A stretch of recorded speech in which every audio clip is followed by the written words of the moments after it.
Hello, children. Welcome to Story Time from Saguaro National Park. This is Mrs. Franklin. I'm so glad you were able to join me today for our next part of our wonderful story, Desert Giant. Before we start with the story today, I wanted to revisit the cactus fruit that You may remember that we saw a cactus fruit fall from right there all the way down and land right here. When the cactus landed, you could see different parts of the flower. Now, I want to be careful and remind everybody that when you're visiting a national park or a national monument, you never want to take anything away from it. You always want to leave whatever you find there. But I think as long as we put it right back there, it will be okay to look a little closer at this wonderful plant. So we know that it fell from right up there where the other fruits are, and it split open, and the red juicy pulp and seeds are right here in the center. Now you can see where the flower was. It's still attached, and you can see that after the flower was pollinated, the fruit began to grow and grow, and it was filled with juice and the beautiful seeds. Now, many of the desert animals and birds love those seeds, and they'll come and eat the fruit, and especially the seeds, and then carry them away out into the desert. Some of the seeds will not get digested, which means that when the bird or the animal poops, out comes the seeds, and they can grow in a different part of the desert into a brand new saguaro. Now you'll see on here, there's already lots of little insects. There's little ants, and I think I saw a beetle go back there just a second ago, who are already enjoying the fruit. But once we put it back over there, other creatures, like the pack rats, the white-winged doves, the coyotes, will all come and want to snack on that wonderful fruit. Today's part of the story, though, talks about somebody else who enjoys eating and snacking on the wonderful, wonderful saguaro fruit. I'll bet you know who that is. Does your family like to harvest the saguaro fruit? I know many of the families at our school love to participate in the saguaro harvest. Oh, look at that. You can see laying around underneath the cactus the blooms that fell off. But what you don't see is a lot more fruit. That's because the animals have already come and taken the fruit away. They love to eat the fruit. All right, well, let's take a look at the next part of our story, Desert Giant by Barbara Bash.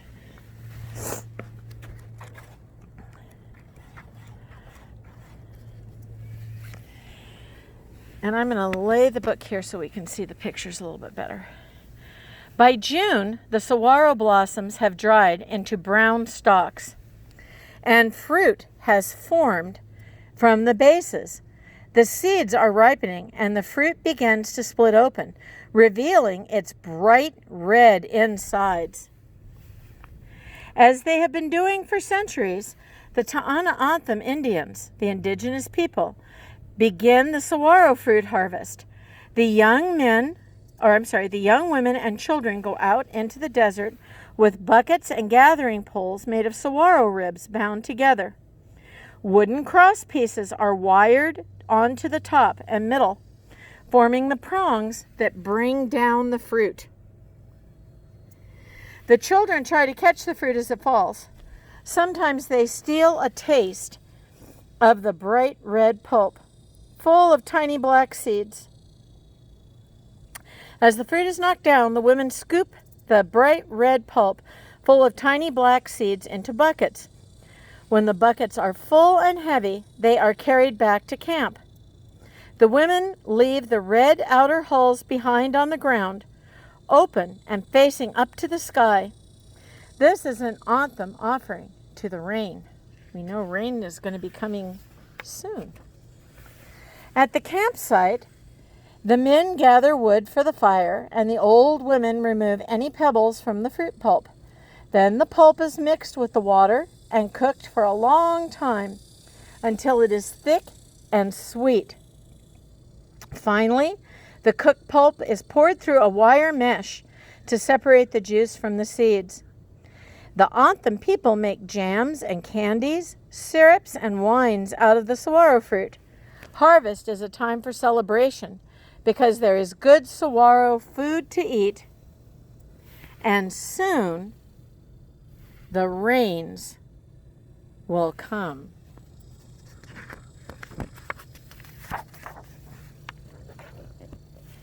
Back at the saguaro, more fruit is ripening. The curved-billed thrasher comes to eat the sweet pulp. Remember, we saw one of those the other day, or we heard it. And harvester ants scurry around gathering, that's what we just saw a minute ago. Harvester ants scurry around gathering the seeds.